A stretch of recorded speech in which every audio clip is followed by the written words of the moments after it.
apoio, tá certo? Então eu vou passar a palavra aqui para o Peterson para a gente começar a sessão. E a gente já tem link aqui da sala, tá? Então, se vocês quiserem, o Robson, pode pegar esse link aqui que o Matheus pôs e divulgar, que já é a nossa sessão ao vivo, beleza? Então, Peterson, a palavra é sua. Boa tarde a todos, né? Hoje estamos aqui com os professores Robson e Rodolfo Butcher, né? Na série Vamos Juntos, a evolução das políticas públicas no Brasil e a profissionalização do gestor público, né? Vou apresentar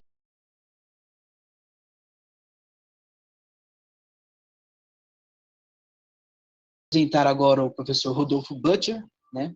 Rodolfo possui graduação em administração pela Faculdade de Administração da Universidade Federal do Rio de Janeiro, é pós-graduado em recursos humanos pela PUC do Rio, e mestrado em gestão estratégica de negócios pela Universidade do Estado de Santa Catarina, atualmente Instituto Federal de São Paulo.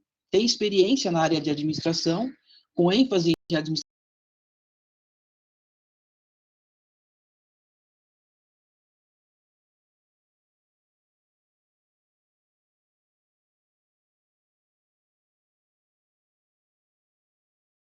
estratégica, gestão de pessoas, atuando principalmente em temas como ética profissional, liderança, motivação, coaching, competência e desempenho. Temos também o nosso professor Robson Barbosa, né, graduado em administração pela Universidade de São Judas Tadeu, mestrado em administração pela PUC de São Paulo e doutorado em ciências da comunicação pela USP. Né? Ele é professor aqui do Instituto Federal de São Paulo, no campus Pirituba, e também tem o canal dele no YouTube, com bastantes convidados, com bastante assunto. Então, sejam muito bem-vindos e deixo a palavra agora com os senhores. Boa tarde, boa tarde, boa tarde a todos. Obrigado pelo convite, obrigado pelas palavras, Peterson. Estou aguardando o professor Rodolfo, que vai fazer a dobradinha aqui comigo, e eu também. O Rodolfo está chegando. Rodolfo, boa tarde. O Peterson, nosso colega de apoio, já fez a sua apresentação. Então, nós estamos sendo convidados a cumprimentar os nossos assistentes, a quem está nos assistindo aí.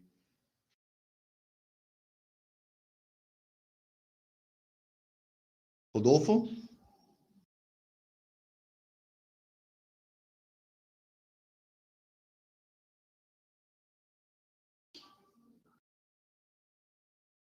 O microfone está fechado, Rodolfo.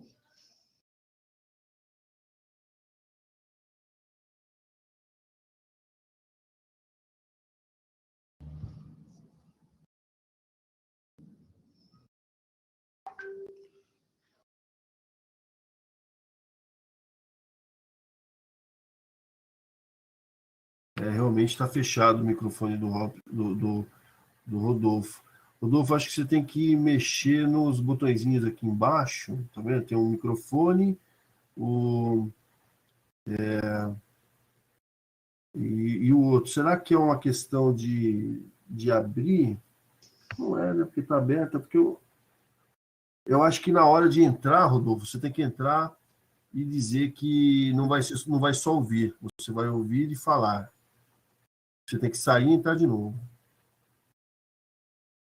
Não tem uma hora que pergunta se ouve e fala? Naquela hora você tem que falar, tem que testar o microfone.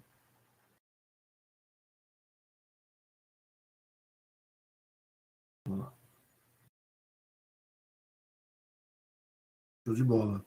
Bom, vamos lá, vamos continuar então, o Robson. Daqui a pouco nós temos o Rodolfo chegando, né? Seria interessante ele estar por aqui, porque as nossas apresentações elas se complementam, né? Nós estávamos conversando, mas ok, sem problema, não vamos perder tempo, né? Primeiro eu gostaria de confirmar que vocês estão vendo a minha tela. Para mim ela está aparecendo muito pequenininha. William, confirma se o pessoal está assistindo no YouTube, está vendo em tamanho que dá para enxergar direitinho.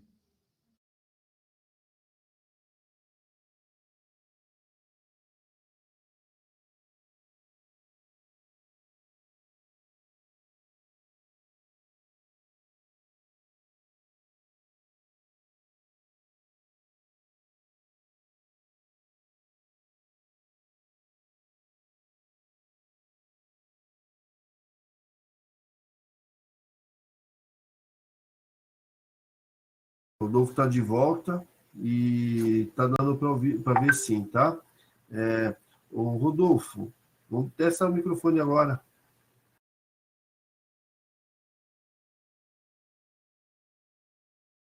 Só abrir aí que eu acho que agora vai funcionar legal.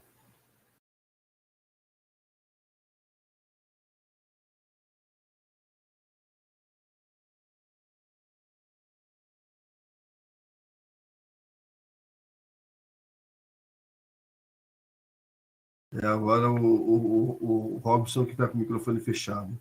Não, eu tô aguardando o Rodolfo chegar, William. Você ia testar o microfone dele, então eu não sei se eu começo. Você dá as coordenadas aí. Pode começar. Tá bom. Você confirmou, né, que o pessoal está conseguindo ver os slides direitinho? Para mim ele está aparecendo muito pequenininho, mas ok. Se as pessoas estão vendo, então vamos em frente. Boa tarde a todos, bem-vindos. Parabéns ao William, parabéns a todos que estão trabalhando, Peterson, pessoal da TI do Campus Pirituba, a todos os colegas que participaram e colaboraram, tá certo? É uma felicidade nós podemos estar fazendo esse terceiro evento aí de gestão pública, né? Novamente, mais um ano aí, apesar de pandemia, apesar de tudo, colocando aí o assunto da gestão pública em foco no nosso campus e no nosso querido Instituto Federal, que esse ano, como eu coloquei aí no slide, faz 112 anos, né? Então, uma instituição de 112 anos de história, criada por Nilo Peçanha, em 1909. Dentro da administração pública, e conversando então com o professor William e demais colegas, acabamos qual o tema abordar, né? Nós temos aqui nosso curso de gestão pública, convido a todos a conhecerem através do nosso site, o nosso curso de tecnologia, o nosso curso superior em gestão pública, e aí pensando na formação do profissional, né? Nós estamos vivendo um momento histórico de discussão do papel do administrador público, gestor público e tudo mais, e um momento, a gente pode dizer assim, né, um momento difícil da história política do país, é um momento muito conturbado, mas você sabe que quando a gente fala isso, aí eu comecei a pensar assim, quem já tem um pouco mais de idade, né? Eu só me lembro de viver em momentos conturbados da política brasileira, né? Regime militar, depois abertura, redemocratização, e depois período Collor, né? Então sempre teve alguma crise, sempre tem alguma história aí por trás, né? Mas, ok, então, eu tenho um conceito e eu queria convidar vocês dentro dessa discussão da evolução das políticas públicas no Brasil, e a defesa que eu faço da profissionalização do gestor público, né? O gestor público como um profissional. Como um profissional, eu entendo não aquele cara que vive disso. O cara que vive disso, ok, nós temos milhares. Todos os funcionários públicos são profissionais de gestão pública, porque assim mantém suas famílias e coisas do tipo. E mesmo na iniciativa privada, você tem milhares de pessoas que, de alguma forma, trabalham na gestão pública, terceirizados, ONGs e coisas do tipo, comissionados, e que trabalham e vivem disso, né? Quando a gente diz profissional de gestão pública, é a pessoa vocacionada, formada, preparada para exercer o prestar serviço à sociedade, né? Esse é o ponto fundamental. O gestor público ele tem que ter no seu cerne de vocação profissional o prestar serviço à sociedade. Tá bom? Mas a gente vai falar um pouquinho mais sobre isso lá na frente. E aí, dentro desse raciocínio, eu preparei aqui, então, uma apresentação. E eu coloquei aqui o nosso roteiro, né, do que nós vamos abordar aí para frente. Então, basicamente, é rápida a minha fala, eu tenho 20 minutos, vou me manter no tempo. Preparei minha apresentação em 3 tópicos. Primeiro, eu vou fazer um recorte histórico da gestão pública. Vou fazer uma caracterização de cada período desse e vou falar um pouquinho no final, mais rapidamente, sobre reforma administrativa, que é a PEC 32, que está na moda aí, né? Tá sendo discutida no Congresso. Mas, principalmente, os 2 primeiros tópicos é o que a gente vai, é o que eu vou abordar.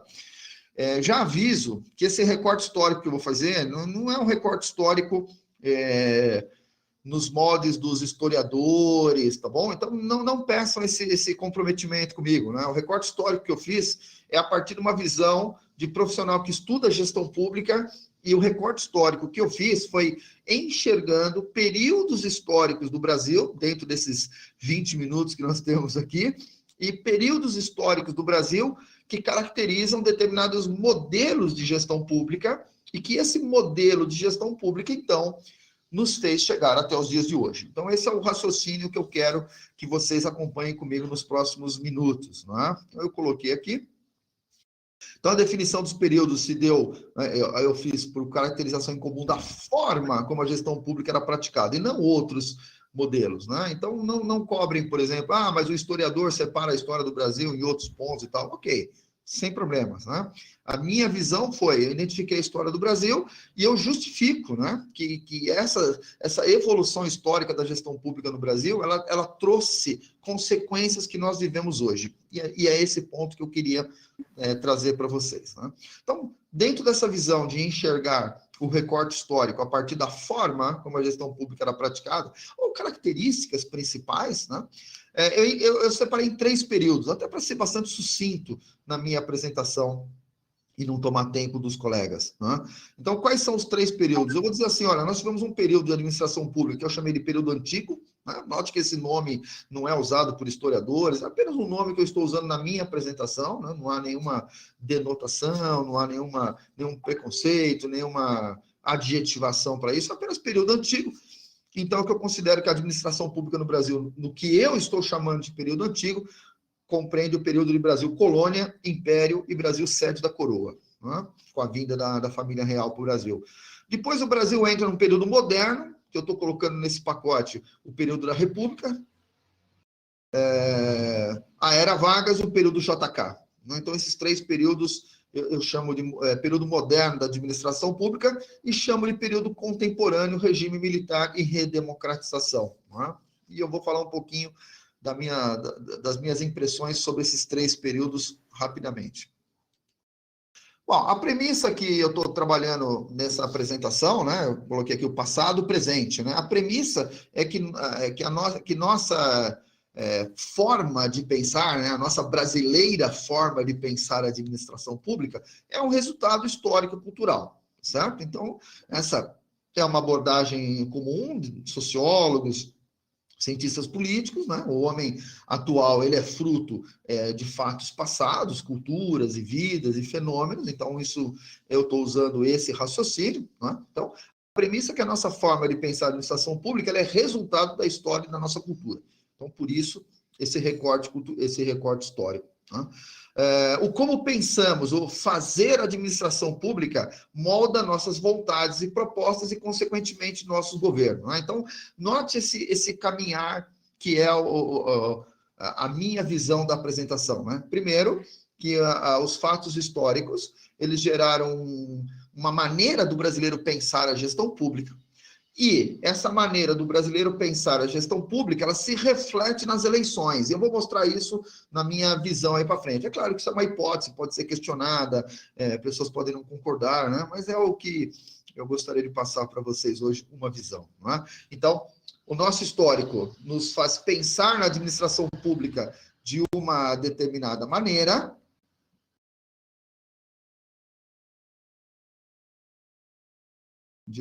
Meu computador deu uma travadinha aqui.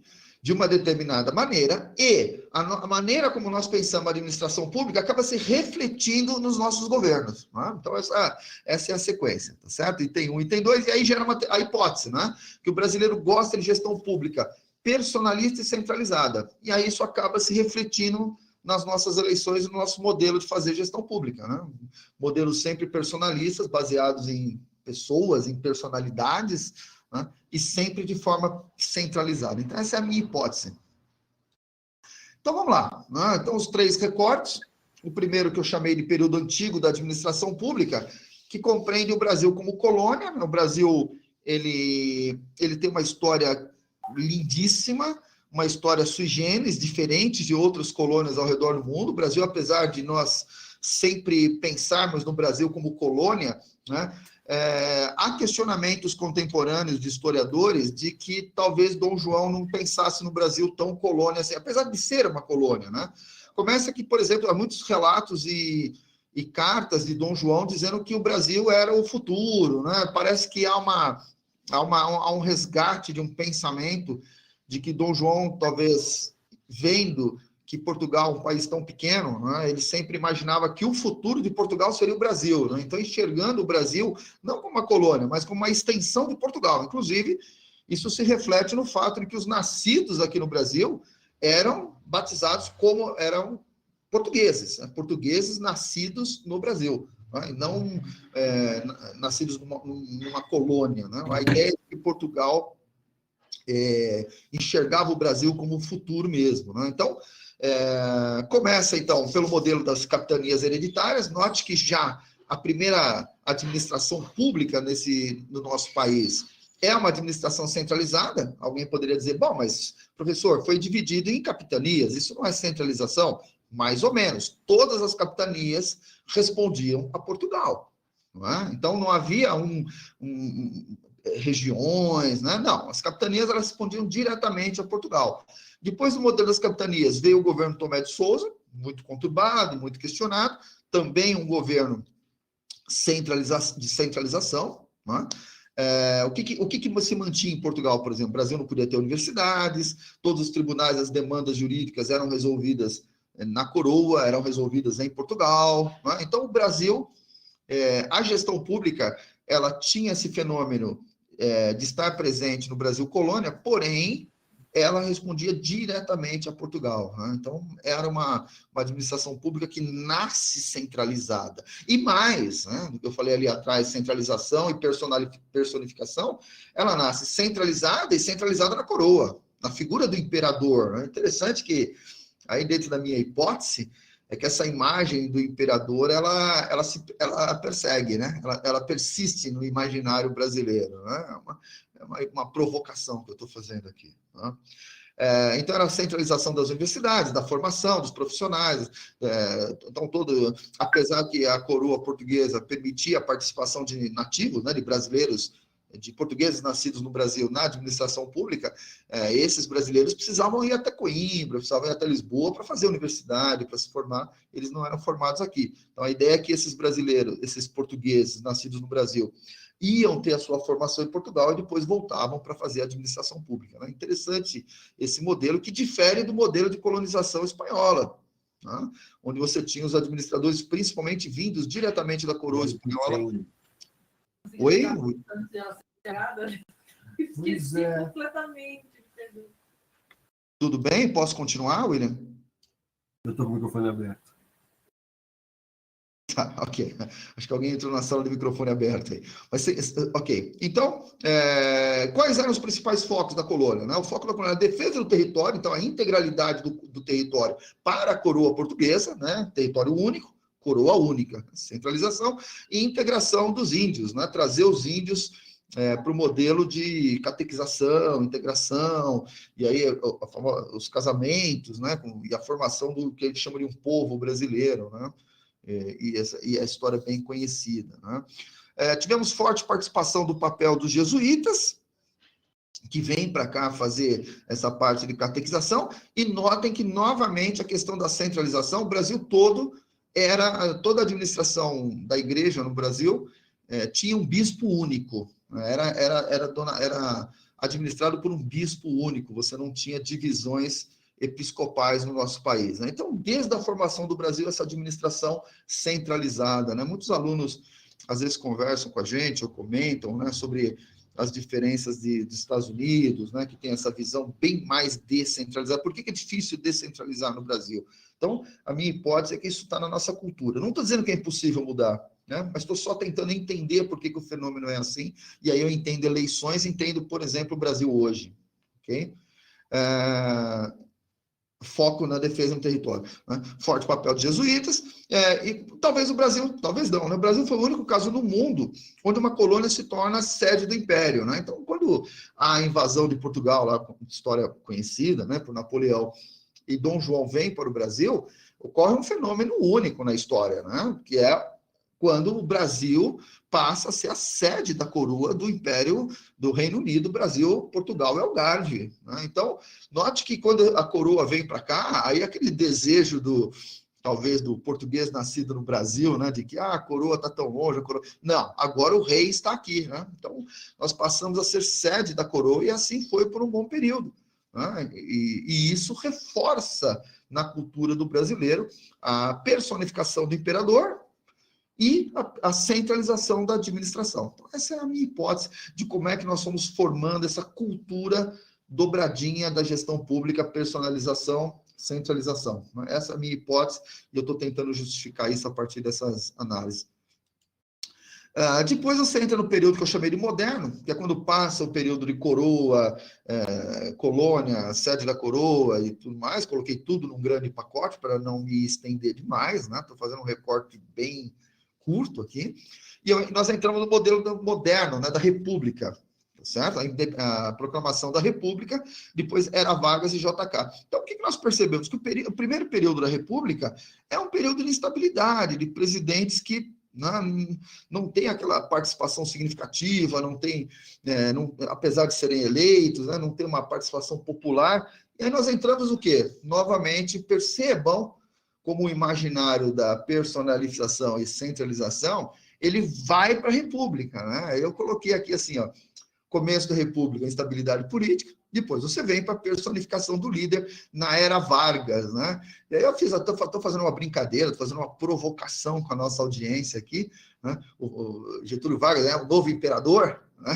O imperador da República, né? Até hoje, né? Esse final de semana tivemos manifestações aí em vários lugares do Brasil, aqui na Paulista, por exemplo, em São Paulo, e vimos faixas, né, do pessoal Vargas, né, e coisas do tipo. Então, você percebam como essa personalidade ou pensamento político personalista ainda é presente, né? As pessoas com faixas e imagens de Getúlio Vargas, né?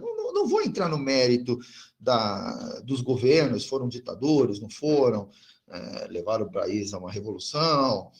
Não é minha intenção entrar nesse mérito. A minha intenção é entender o imaginário popular e a formação do nosso pensamento de gestão pública. Esse é o objetivo. Então, não vou entrar no mérito qualitativo dos agentes públicos, né? Nenhum deles. Não é o momento para isso.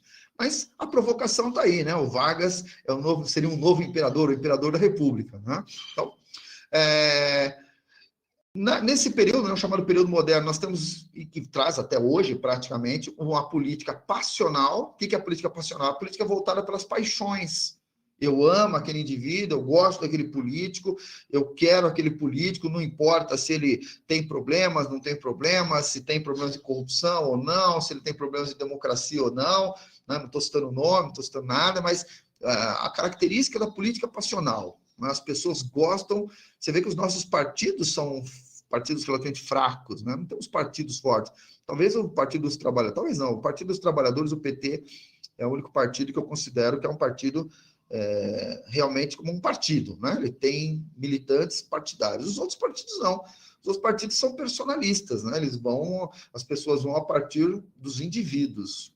Isso aconteceu com vários políticos de várias vertentes. Então, é reforçado nesse período que eu chamei de moderno, que compreende a República, era Vargas e JK, essa política por paixões, né? Primeira paixão por Getúlio Vargas, persiste até hoje, né? Depois, período JK, Juscelino Kubitschek, né? E aí eu coloco assim, né? O JK também né? Se o Vargas foi o novo imperador da República, né? Será que o JK ele foi o novo nobre brasileiro do período moderno? E eu fiz um trocadilho, uma brincadeira que eu coloquei entre parênteses aí, no mesmo período, praticamente contemporâneo ao JK, você tem um outro JK nos Estados Unidos, que é o Kennedy, né? E essa visão da família Kennedy nos Estados Unidos, né, que seria o mais pobre, eu já vi vários estudos, textos falando isso, né, que a família Kennedy nos Estados Unidos tem essa aura de que seria a família nobre dos Estados Unidos. Né? Se fosse para ter uma família nobre nos Estados Unidos, seriam os Kennedys, né?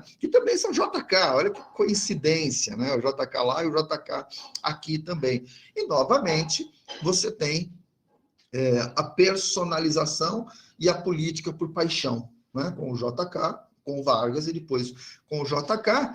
Mas no JK, no período JK, você tem não só o reforço dessa política passional, personalista, mas um fortalecimento enorme da centralização da administração, que é com a construção de Brasília. A Brasília como centro da República. Né? Então, JK constrói Brasília, a sede do Brasil passa do Rio de Janeiro para Brasília, e aí consolida essa visão de que a administração do país ocorre lá no centro do país, ocorre em Brasília, certo? Então, eu vejo a criação de Brasília como o segundo marco, né? O primeiro são a vinda da família real, talvez para o Brasil, que dá essa ideia de personificação, né? Agora somos administrados pelo imperador. Depois, na República, somos por Vargas, somos por Getúlio, né? Sempre a figura da pessoa. E a segunda pedra angular nessa cultura da gestão pública é Brasília consolidando essa visão de política de gestão pública centralizada.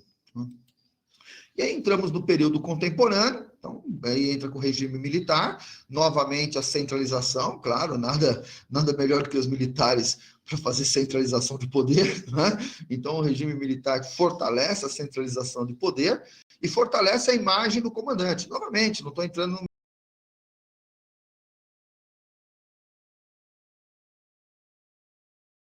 no mérito da questão, não vou falar aqui de ditadura, tortura e nada disso, mas a ideia de como que isso levou ao imaginário popular de que quem está no comando do país é um comandante, né? Então, sempre um general, com toda a pompa e circunstância, o regime militar sempre muito forte na imagética, né? Na imagem, coisas do tipo, e isso fortalece na cabeça, na cultura brasileira, a imagem de que, sim, a administração pública ocorre em Brasília, a administração pública é centralizada, a administração pública acontece se eu tiver uma pessoa forte lá em cima. Talvez por isso o brasileiro tenha tanta resistência com o modelo, parlamentarista, né? Onde o primeiro-ministro é uma figura bem mais fraca, né? Bem mais... não tão forte quanto um presidente. Mas vamos em frente aqui. Fortalece, então, a visão de tudo se passa em Brasília, né, com o governo militar, e aí você tem a volta à democracia em 88, com a nova Constituição e a busca desse novo líder, né? Eu considero que o período do Fernando Henrique talvez tenha sido um período, na minha opinião, onde esse aspecto ele diminuiu um pouco, né? O Fernando Henrique eu não considero... eu sou uma pessoa que tem simpatia pelo Fernando Henrique Cardoso, mas não posso considerar ele como um líder carismático e coisa do tipo. O Fernando Henrique nunca foi um político de arrastar multidões pela rua, né? Como vimos com JK, com Vargas, com outros políticos, como Jânio Quadros, Lula, Bolsonaro, né? Não são políticos carismáticos que arrastam pessoas, né? E o Fernando Henrique nunca foi. Então, nessa minha análise que estou fazendo, eu enxergo meio período Fernando Henrique um pouco uma exceção a isso, né? E aí o plano real, você note que ele teve lá a sua eleição e a sua reeleição baseado no plano real, e não porque era o Fernando Henrique, né? Mas o grande mote da eleição do Fernando Henrique foi manter o plano real funcionando. E isso é gestão pública, né? Então, tem um caráter interessante nos dois mandatos, Fernando Henrique 1 e 2, que é que o que pôs ele na presidência foi um ato administrativo de gestão pública, plano real, e não a sua persona. Interessante isso, né? Dentro da minha análise, então, ele figura como uma exceção. Lula e Bolsonaro, não. Tá? Depois você tem, então, só para terminar aqui o comentário, aí você tem os períodos Lula, né? Lula 1, Lula 2, novamente, governos centralizadores, governos personalistas, né? A figura do Lula como esse político carismático que arrasta munições e grande participação popular. Depois, o governo da presidente Dilma, ela não tem essa característica, né? Não é uma política carismática, volto a dizer, uma eleição, né? Foi um período. E aí voltamos com o governo novamente de uma pessoa que é o centralizador e que é essa pessoa com eleição personal, né, que é o atual presidente, o Jair Bolsonaro. E hoje é o que nós temos no nosso país, essa polarização, ela se explica por essa hipótese que eu estou colocando. Você vê que muito pouca discussão nós temos na política pública, na gestão pública, sobre como fazer a gestão pública e coisas do tipo, né? Como eu coloquei lá no início, há uma proposta de reforma administrativa rodando aí no Congresso, a PEC 32, Mas, em grande parte, quando você vê as discussões na rua, as discussões você é Bolsonaro ou você é Lula, né? O Ciro Gomes correndo por fora, e alguns outros políticos tentando espaço nesse imaginário popular, né? Mas, novamente, ao que tudo indica, teremos em 2022 uma eleição baseada em personalidades, né? Personalidades. Gestão pública centralizada, baseada na personalidade, personalística. E aí as consequências disso, né? Então nós temos essa cultura do salvador da pátria, né? Sempre buscamos um salvador da pátria, parece que o Brasil sempre está pensando que vai aparecer alguém que vai fazer um mandato e vai resolver todos os nossos problemas, né? Nós temos essa visão, tem que ter esse salvador da pátria, né? Então se elegeu, não sei citar nomes aí, mas a cultura do salvador da pátria.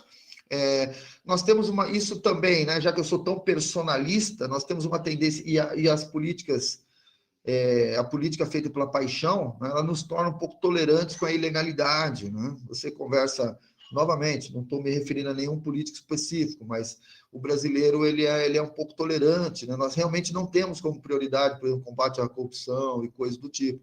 Você vê políticos notoriamente corruptos sendo sistematicamente eleitos, né? Se elege, volta a dizer, não estou dizendo nenhum, não estou citando nenhum candidato em específico, tá bom?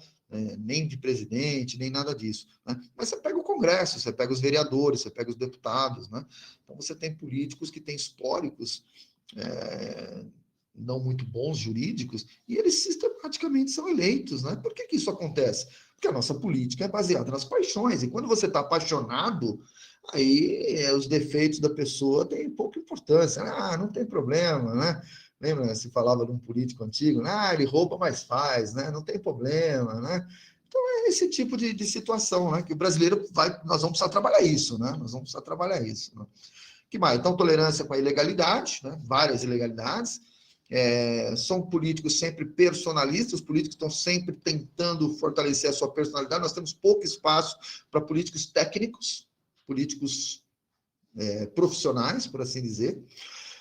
Os governos são voltados, isso faz com que os governos sejam voltados a assuntos políticos partidários e não à gestão pública. Então, cada governo que se sucede no Brasil, o que nós vemos são governos se fortalecendo politicamente. Não é? Então, eu me elegi, agora eu tenho que fortalecer a minha base governamental, base de apoio no Congresso, porque senão não consigo governar, então eu fortaleço partidos, e aí, então é uma política que ela é feita pensando no partido. Não estou nem citando qual, todos eles fazem isso, tá certo? E não na gestão pública. A gestão pública é uma consequência. Eu tenho que atender às necessidades da população, senão vai ficar chato. Mas o foco é o fortalecimento nos assuntos políticos e partidários. Todos, sem exceção. Porque senão não consegue governar. Né? Alta dependência da população aos favores políticos, claro, isso concentra poderes nos políticos, a população ela fica acabando meio que escrava, dependente dos políticos. Então, os municípios são dependentes de verbas de deputados estaduais, de deputados federais. Se você tiver um amigo de alguém lá em Brasília, você consegue alocação de verbas, você consegue aprovar um projeto, e isso é péssimo, né? Isso dá margem a um monte de problemas, né? Resultado de tudo isso, baixo profissionalismo na gestão pública. Você tem os cargos comissionados e os cargos indicados, e eles acabam sendo cargos ocupados por pessoas que participaram dessa lista aí que está nas consequências aí em cima, e quando essa pessoa está num cargo comissionado, ela está lá para fortalecer assuntos políticos e partidários, e raramente ela vai estar lá naquele espírito do gestor público. Bom?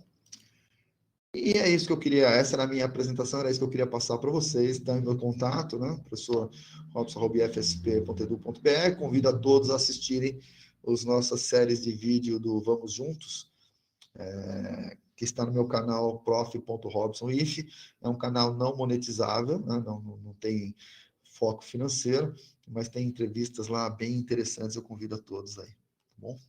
William, devolvo a palavra. Bom, Robson, aí não deixem de acessar aqui o canal do professor Robson, que tem muita coisa bacana por lá. Chamar então isso, tá aí o Peterson já pôs o Perguntaram, falaram para repetir o nome do canal, o Robson, mas já colaram, o Peterson colou aqui o link para o canal. Agora, chamar aqui o Rodolfo. Professor Robson IF, é o canal do professor Robson, prof.robson. Prof.robsonif, esse é o canal lá no YouTube, convido a todos a visitarem lá, não é um canal monetizado, não sou YouTube, não sou youtuber, tá bom? Mas tem várias coisas interessantes, inclusive o William e o Rodolfo são convidados de carteirinha lá. É isso aí. Rodolfo! Ok. Posso compartilhar meus slides? Pode. Vamos ver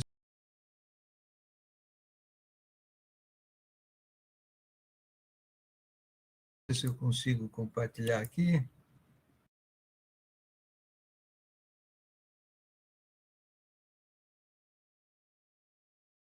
Não apareceram aqui. Não apareceu aqui como uma opção.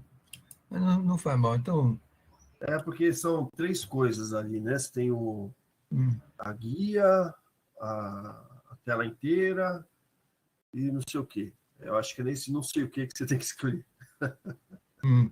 É nesse que eu tenho de aqui. Então, vamos ver se eu consigo agora, mais uma vez. Está muito pequenininho aqui, né? Senão vai na tela funcionar.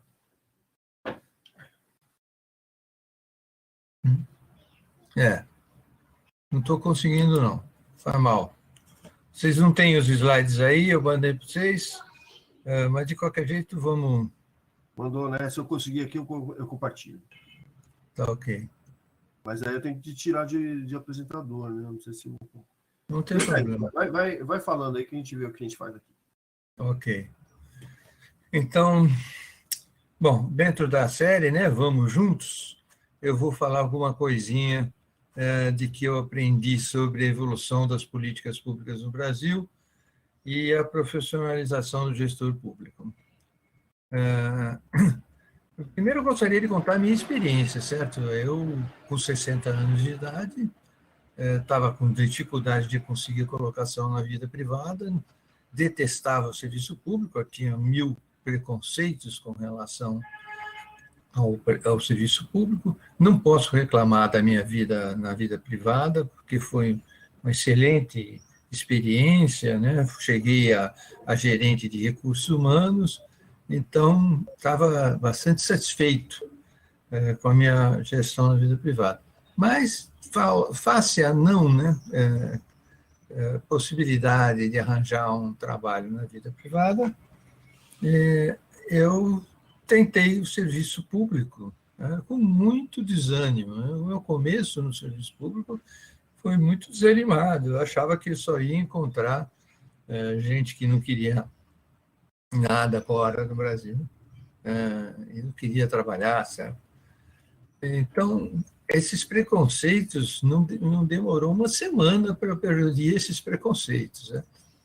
Eu encontrei no Instituto Federal de Santa Catarina uma vontade muito grande de trabalhar, uma vontade muito grande de encontrar soluções para os problemas do Instituto Federal lá, para aumentar, né, o número de cursos, para melhorar os processos, e encontrei no pessoal, na administração, uma visão voltada para resultados, né? Uma visão austera, bastante austera, no que se refere aos gastos públicos, bastante cuidado com os gastos públicos, criatividade mesmo, soluções criativas, principalmente na questão das licitações, né, que é um problema no serviço público, de modo a fazer as licitações mais rápidas. E, como eu já disse, a melhoria dos processos, né, de como administrar a gestão. Lá eu era administrador, não era professor. Tá? Agora, quais são os desafios, né, e as perspectivas da gestão pública no Brasil? Primeiro, que o mundo está mudando muito rapidamente, né? e a gestão pública precisa adaptar-se a esse mundo, né? E nem sempre ela consegue ter essa rapidez necessária, como tem a iniciativa privada, muitas vezes, né? Muitas vezes, muitas empresas privadas vão à falência por não se adaptar às mudanças que ocorreram no mundo, né? Então, isso não é privilégio do setor público. Mas o setor público demora para acabar, né? Demora para ser cancelado. Você acabar com o setor público demora muito mais. Portanto, talvez haja mais gastos públicos que não são voltados para resultados por causa dessas mudanças, né? E da dificuldade que o setor público tem de implementar mudanças e adaptar-se às mudanças que estão ocorrendo no mundo. Rodolfo, Oi. eu consegui compartilhar a sua apresentação. Se você quiser dizer assim para mim, olha, primeiro slide, segundo slide, eu vou mudando para você aqui. Ah, tá legal. Eu estou no 5º slide agora. Tá? Um desafio, né, bem grande da gestão pública é implementar políticas públicas que correspondam às expectativas do cidadão, né? Bom, e as ferramentas que o setor público tem para isso, ela tem ferramentas já muito adiantadas, né? Por exemplo, o orçamento participativo, né? A qualificação do profissional público, né, do servidor público, também já está bastante adiantada, né? Talvez pudesse ser melhor implementar mais cursos, ter mais treinamento dentro das sessões do que simplesmente cursos, né, de formação profissional fora do serviço público, como é o nosso caso, né, de uma escola técnica de gestão pública, né? Modernizar a mão de obra do Estado é difícil, certo? Não é uma coisa fácil, as mudanças são muito rápidas, mas é uma ferramenta boa, nós temos boas ferramentas para fazer isso. Gerar motivação no funcionário público talvez seja uma coisa fácil, coisa que eu encontrei. Eu achava que eu ia encontrar gente desmotivada no serviço público por causa da estabilidade, por causa de que não há desafios, ou ao contrário, né? Eu vi desafios grandes, né, de montar novos cursos, montar uma recepção do material que a gente compra de forma organizada, de modo a gente não ter problemas, né, com os gestores públicos, com prestar contas daquelas compras que foram feitas. Muita movimentação em torno de melhorar essas coisas. Portanto, a gestão pública está profissionalizada, está sendo profissionalizada.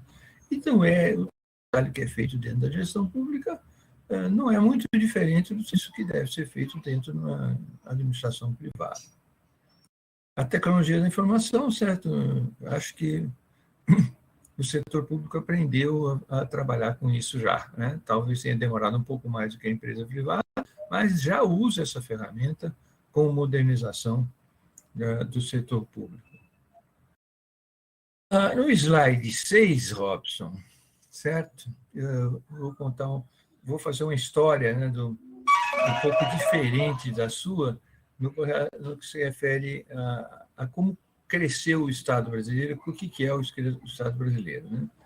O Estado brasileiro criou-se, né, através do populismo, dessa figura que você falou, do personalista, né, como Getúlio Vargas, por exemplo.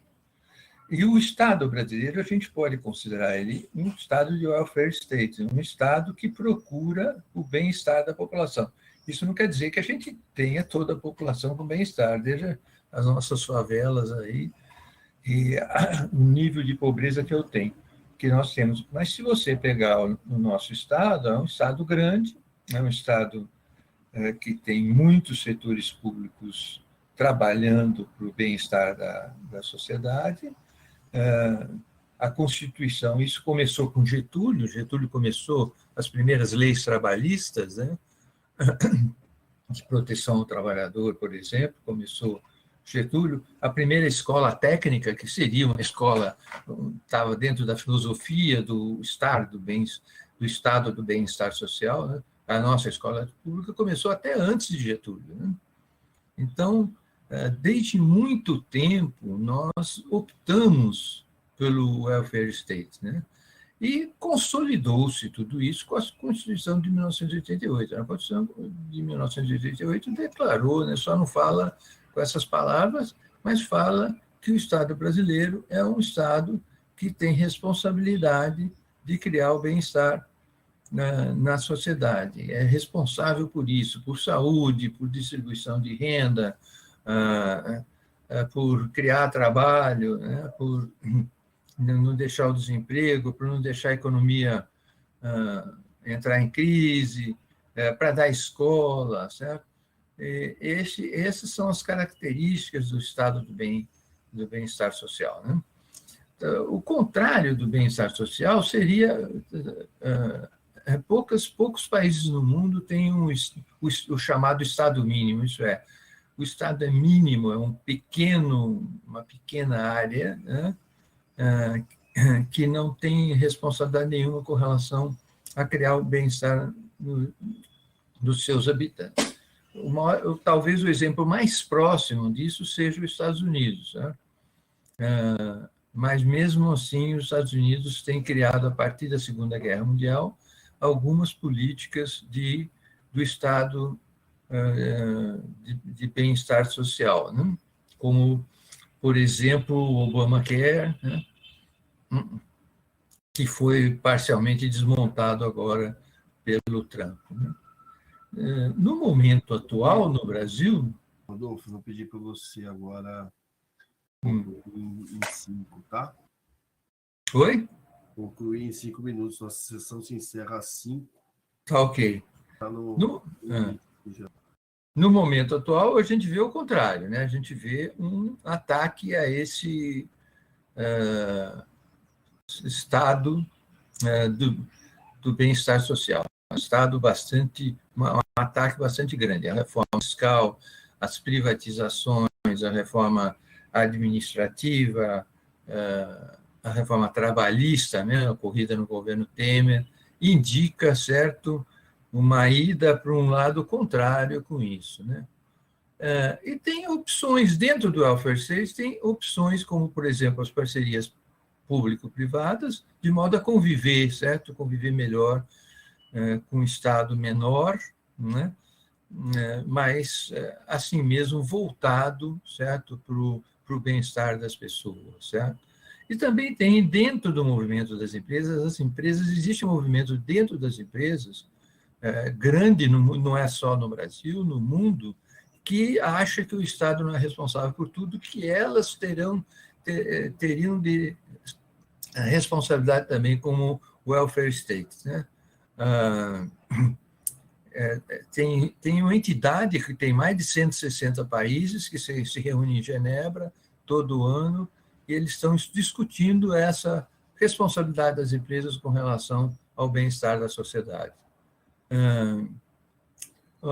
Por fim, eu gostaria de dizer que aí eu estou me baseando num artigo desse Braulio Borges, que eu tenho o site aqui do link de onde está o artigo dele, para quem quisesse aprofundar, mas ele diz que essa discussão, né, do tamanho do Estado no Brasil é uma discussão absolutamente pobre, né? A polarização, como hoje tudo é polarizado, né? Então, as ideias dos esquerdas, da esquerda é que ignora o equilíbrio orçamentário, o que é uma verdade, certo? A esquerda ignora o orçamento unitário e quer o bem-estar da população de qualquer jeito, certo? E ignora, por exemplo, a eficiência do gasto, né? A gente pode acusar, talvez, a esquerda disso. Por outro lado, a gente tem os neoliberais. Ora, a gente sabe que o capitalismo neoliberal, ou liberal, né, melhor dizendo, não o liberal, é um concentrador de renda, é um criador de crise, certo? E tem crises cíclicas. O capitalismo é da natureza do capitalismo ter crises cíclicas, né? Sem parar. Né? E o mal, a solução para a crise cíclica é justamente o bem-estar social, né? O Estado social. Então, temos isso para discutir de um modo mais profundo e não do jeito que vem sendo discutido até hoje, que é um acusar o outro, né, dos seus males, né, e não observar as suas certezas, as coisas acertadas do seu trabalho. Ok, William, eu dou por terminado. Aí embaixo vocês encontram o site onde tem esse artigo do Braulio Borges, da Fundação Getúlio Vargas, que eu acho bastante interessante a discussão que ele faz com relação ao tamanho do Estado no Brasil. Obrigado pela oportunidade. Muito obrigado, Rodolfo. Obrigado você. Uma carreira aí tão bacana, com brilhantismo e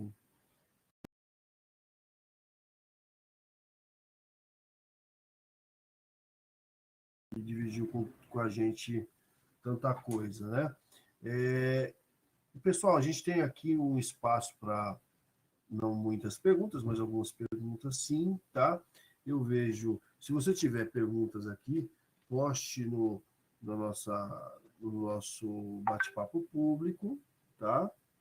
Nosso bate-papo público e ou aqui no chat do YouTube, tá? Tem aqui um bocado de gente assistindo, né?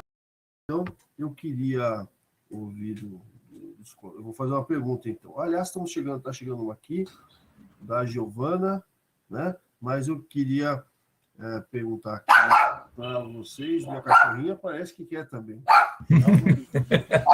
Primeira minha.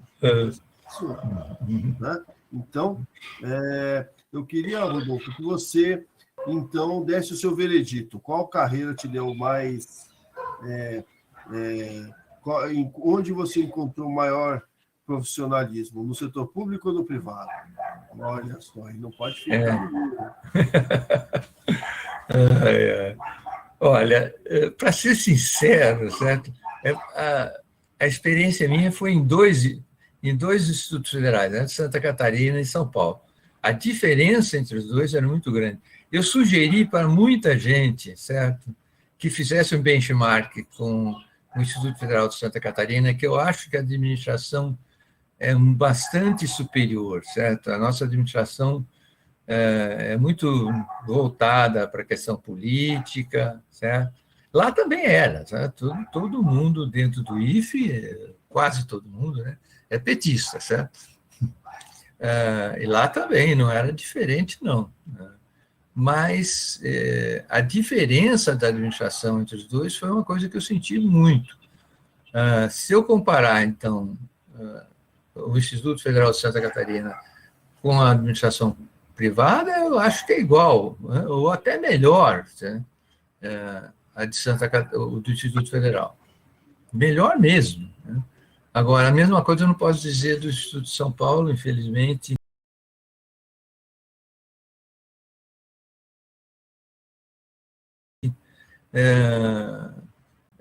As discussões são muito pobres, certo? Não se chega muito à conclusão. Em Birigui, Deus me livre. Aliás, todo mundo, né, detesta as reuniões do Instituto Federal, não sou só eu, por causa das discussões que são muito pobres. E esse tipo de crítica, por exemplo, a gente não faz, né? E não é permitido dentro do Instituto Federal. Talvez eu esteja mais corajoso agora que saí, né? E fui um covarde aí dentro, mas em Birigui eu aprendi a ser covarde, porque eu falei as reuniões eram intragáveis, né? Tinha gente que se matriculava em curso na hora da reunião para não ir na reunião, para você imaginar o quanto chato era a reunião. Então, eu acho que falta profissionalismo muito. Aí eu considero a empresa privada melhor, quando comparo com o Instituto Federal. Mas desculpe por ter uma posição muito forte com relação a isso, mas foi a minha experiência, foi o que eu senti. Né? Não tenho certeza absoluta que eu estou certo, não, mas é a minha opinião. Maravilha. Então, eu vou abrir agora para as palavras finais dos dois professores, professor Robson, professor Rodolfo. Quem quiser... professor Robson, então, suas palavras finais. Ok, professor William, obrigado. Parabéns ao professor Rodolfo aí pela apresentação. Agradeço a todos que assistiram, que estão participando. Convido a todos a visitarem o site do Instituto Federal de São Paulo, Campus Pirituba, os demais campi, conhecerem mais sobre os nossos cursos, o que temos a oferecer. Em Pirituba nós temos o curso de gestão pública, temos um curso de letras, temos uma pós-graduação em gerenciamento de projetos, temos engenharia da produção. Então convido a todos que assim que terminar essa pandemia, visitem o nosso campus, conheçam o nosso instituto e venham participar com a gente dessa instituição centenária que muito me orgulha e eu fico muito feliz de participar. Parabéns, Rodolfo, parabéns, William, parabéns, Peterson, a todos que contribuíram para esse evento e para quem assistiu também. Bom, parabéns, Williams, pela sua iniciativa, parabéns, Robson, gostei bastante do que você falou, foi muito proveitoso para mim, ver essa história do desenvolvimento do serviço público no Brasil. E lembro a vocês que não tem saída, certo? O serviço público precisa ser mais eficiente, né? Precisa ser profissionalizado. E porque o Estado mínimo só leva a crises profundas, né? É um mau distribuidor de renda, né? É um criador de injustiça social, certo? E a única saída seria um welfare state, mas aí a gente precisa gastar o dinheiro, né, com bastante eficiência. E avaliar isso, saber avaliar esse gasto. E para isso a gente precisa ter profissionais, certo? Como o Instituto está formando. Né? Eu penso que o Instituto aqui em Pirituba deve estar formando excelentes profissionais de modo a melhorar, não que o serviço público do Brasil seja ruim, ao contrário, está aí o SUS, né, que não deixa a gente mentir, está aí o Correio, há um tempo atrás, né, agora nem tanto, mas o Correio atrás era o melhor correio do mundo, né? Então, existem serviços públicos no Brasil muito bem administrados e conto com vocês, né? Eu que já estou saindo do mercado de trabalho, talvez, conto com vocês para melhorar esse serviço público, né? E até eu poder continuar recebendo minha aposentadoria, né? Mas eu ponho fé em vocês, tenho confiança em vocês, que vocês vão conseguir trabalho no serviço público e vão conseguir melhorar o serviço público. Muito bem. Muito obrigado mais uma vez para os professores, para o professor Rodolfo, para o professor Robson, e vamos encerrando então essa sessão. Agora são 5:04, né? Em 3 minutinhos é o tempo de você ir até a sua cozinha aí, pegar na copa, pegar um cafezinho.